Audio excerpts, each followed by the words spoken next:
Hoje vamos aprender juntos com a história do homem rico e Lázaro. Em Lucas 16, de 19 a 31.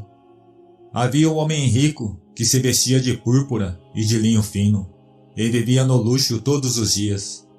Diante do seu portão fora deixado um mendigo chamado Lázaro, coberto de chagas.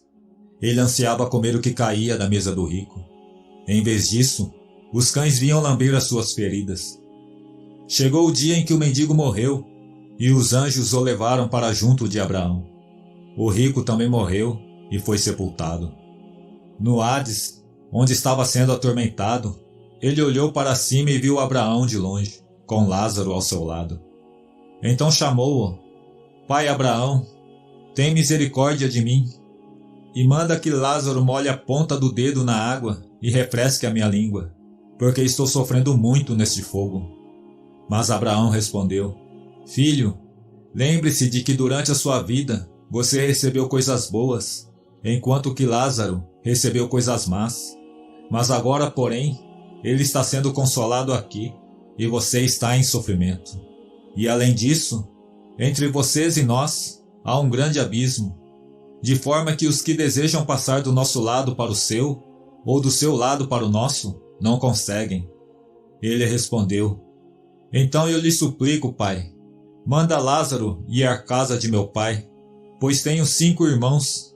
Deixa que ele os avise, a fim de que eles não venham também para esse lugar de tormento.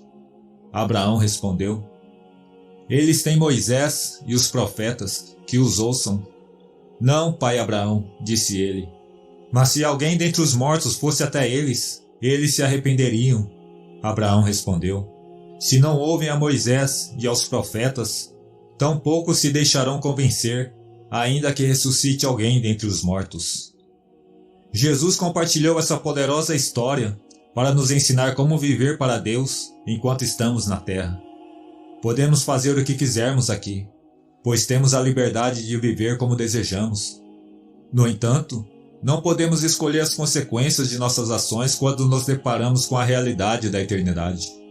A história do homem rico e Lázaro foi contada por Jesus, e um estudo cuidadoso desse trecho mostra que não era uma parábola.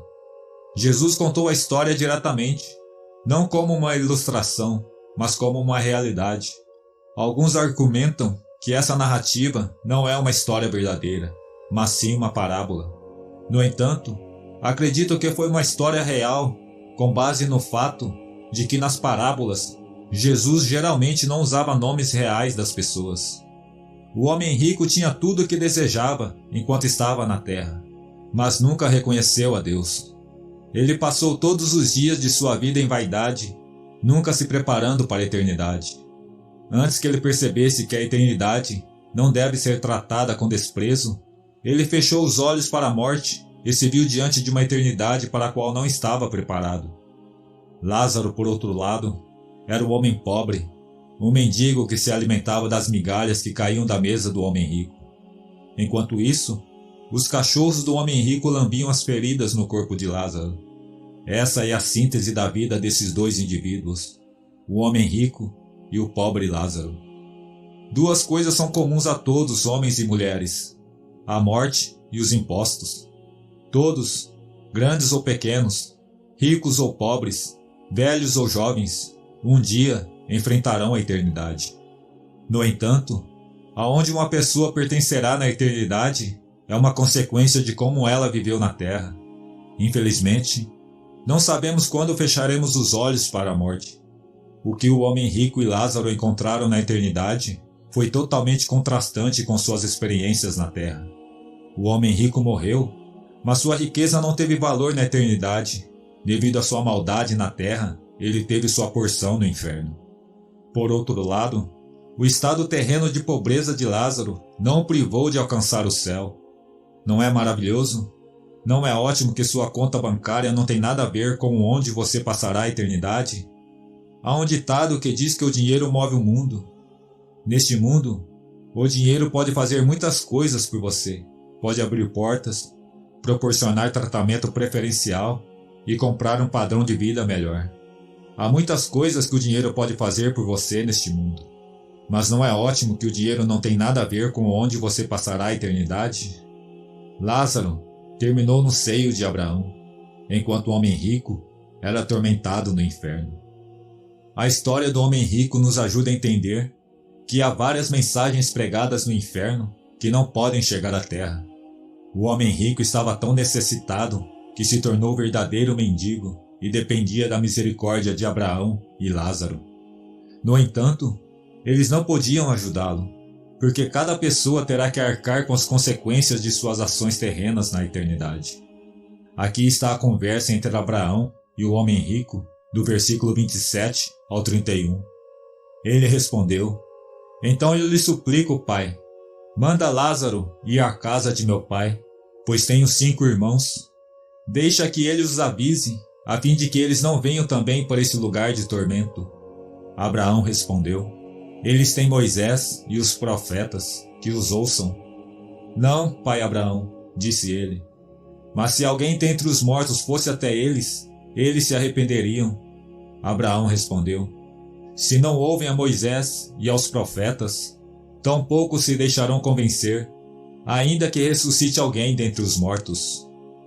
O homem rico estava sob tormento tão intenso que teve que implorar por uma gota de água para refrescar sua língua. E quando seu primeiro pedido não foi atendido, ele pensou na possibilidade de enviar Lázaro de volta à terra para pregar a seus parentes, para que não vivessem da mesma forma que ele viveu. O homem rico pensou em seus entes queridos. Ele queria enviar uma mensagem do inferno para seus amados. Ele já sabia que seus parentes estavam vivendo da mesma forma que ele, e ele sabia que eles acabariam no mesmo lugar que ele. Mas uma coisa que quero que você preste muita atenção é o fato de que o homem rico tinha sua memória. Ele podia pensar, compreender o que estava acontecendo ao seu redor, e tinha presença de espírito para pensar em enviar uma mensagem aos seus entes queridos. O homem rico estava muito presente no lugar de choro e ranger de dentes. Suas funções cognitivas estavam completamente intactas, e tudo o que ele queria fazer era enviar uma mensagem a seus entes queridos. Há várias pessoas no inferno que teriam enviado mensagens à terra se tivessem a oportunidade. Em nossos dias, há grandes pregadores no inferno agora mesmo. Eles se tornaram pregadores quando era tarde demais e não tinham audiência para ouvir suas mensagens. A única opção que o pai Abraão deu ao homem rico foram os profetas na terra. As mensagens dos pregadores do Evangelho de Cristo na terra são suficientes para convencer as pessoas de que o inferno é real. E se elas não ouvirem, também não ouvirão se alguém ressuscitar dos mortos para pregar a mesma mensagem. Então hoje eu quero transmitir uma mensagem daqueles no inferno. Por favor, não vá para o inferno. Jesus veio do céu para a terra e nos contou sobre as coisas no céu, mas as pessoas não acreditaram nele. Ele morreu pelos nossos pecados e ressuscitou ao 3º dia. No entanto, as pessoas que foram testemunhas disso tentaram esconder isso o máximo possível. Se você não acredita em Jesus, você não acreditará mesmo se os mortos ressuscitarem para pregar o Evangelho para você. O inferno é real e o céu é real. Não use seus poucos dias na terra para destruir o plano de Deus para você na eternidade. Deus não quer que ninguém pereça, mas quer que todos se arrependam. Antes que seu tempo na terra acabe, você deve viver para o Senhor e aceitar Jesus como seu Senhor e Salvador pessoal, a fim de escapar do julgamento eterno dos pecadores. Lembre-se de que a Bíblia diz em Hebreus 9:27 que está determinado que o homem morra uma vez e depois enfrente o julgamento eterno. Hoje é o dia da salvação, amanhã pode ser tarde demais. Aceite Jesus agora e acerte seus registros eternos com Deus. Qualquer que seja a situação que você esteja enfrentando hoje, vá para o lugar de oração sozinho e derrame o seu coração para aquele que se importa com você. Está tudo bem em ser vulnerável diante do Senhor. Vá e esteja sozinho com Deus. Vá e chore diante do seu Senhor. Ele é um Deus que te ama. Ele é um Deus que se preocupa com você. Você pode ser vulnerável. Você não precisa estar em um prédio da igreja. Não precisa ter um pastor na sua frente, mas pode ir para um lugar secreto, onde ninguém esteja por perto, e buscar o rosto do Senhor. Enoque andava sozinho com Deus. Moisés experimentou a sarça ardente sozinho. Moisés sempre ia sozinho ao topo da montanha para se encontrar com Deus. O apóstolo Paulo foi levado ao terceiro céu sozinho. O Senhor apareceu ao sábio rei Salomão sozinho em um sonho. Jacó lutou com Deus sozinho. Gideão estava sozinho no eirado quando um anjo do Senhor o visitou em Juízes 6. José foi separado da casa de seu pai para uma terra estranha, onde se tornou o primeiro-ministro. Há algumas experiências com o Senhor pelas quais você precisa passar sozinho.